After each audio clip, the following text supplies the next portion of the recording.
Did they just release you?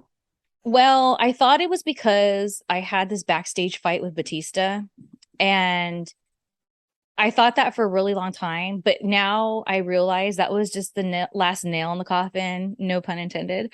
Because while I was there, I ended up telling off Shawn Michaels, Randy Orton, and Batista. So I probably was just looked at as trouble. But like I told them when I got into my fight backstage with Batista, it was just minutes before going on live television. Oh, And really? so I remember Johhny Ace came up to me and he was like, "How dare you talk to top male talent that way?" I said, "You know what? I don't give a shit who you are. If you disrespect me, I'm going to stick up for myself. So can I go do my job now?"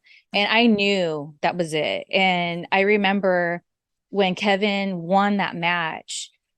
Well, first of all, when I was out there at the ring, the crowd started to like lightly chant my name. And being a heel, you're not supposed to have that happen. And normally I would do something to piss the crowd off so they wouldn't cheer for me. But because my butt ass and my boobs are always out, they loved me. So I played into it because I knew that was probably my last time in that ring. And I remember when Kevin, I went to celebrate with him, um I almost cried because I felt like it was coming. And I remember when I went backstage, I told a couple people, I was like, I'm getting fired. They're like, no way, no way.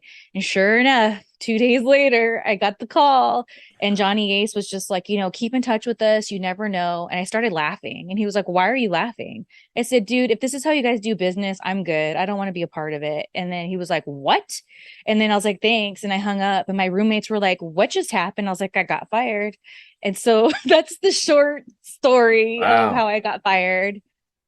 Now, did they keep Kevin at that time? They did. They They changed did? his entire character. He wasn't a vampire anymore. Oh, is that when And they okay. yeah, they totally changed him. He kind of just looked like a wrestler, like I just remember that brief. Yeah. God, that sucks, man. So you've said it a million times to a million people. You dream about it, you dream about it, you dream about it, you dream about it, you get there, and then everything, the journey, 9 times out of 10 is more fulfilling than the actual destination for a lot of people when it gets to that point. Yeah.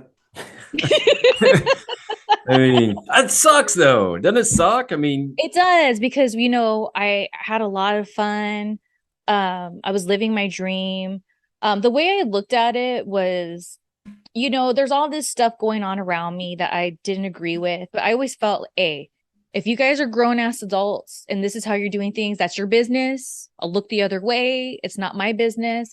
But when people started trying to punk me out for no reason, and like, or maybe they had reason, but I didn't know what it was, and try to like disrespect me, I thought it was pretty crappy that like, oh, my only problem is that I don't let people like talk shit to me, yeah. like I don't let them disrespect me. Yeah, But stick up yet, for yourself. like all this other stuff, I'm like, that's your own deal, that's your own deal, whatever. But that's when I told Johhny Ace, it just I realized it wasn't for me anymore, if that's how what was up. Because I was never somebody that like politicked or got in the writer's ears. And then looking back years later, I realized that people who I later found out would talk about me and like try to bury me, they thought I was politicking. But the thing is there was a couple writers I actually liked. Like we had stuff in common. So when I'd sit with them in catering, I wasn't like, so this is what I think, blah, blah, blah. It was like, Just, yeah, I love that song or I love that yeah, movie. right. Like I was schmoozing. I wasn't Yeah. politicking. And I had a relationship with Paul Heyman. And so people were like, they thought obviously that I was like, politicking with him, but it's just I liked talking to Heyman. I Right. Yeah. liked hearing what he had to say. And like it wasn't like that. So it's just crazy that the longer I'm away from the business, the more I find out what people were saying about me and their perception.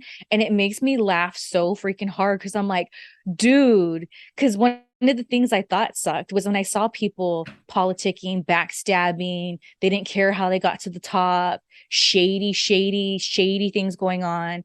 But again, I was like, well, hey, who am I a threat to? I'm the only female vampire here. There's no competition. So, Hey,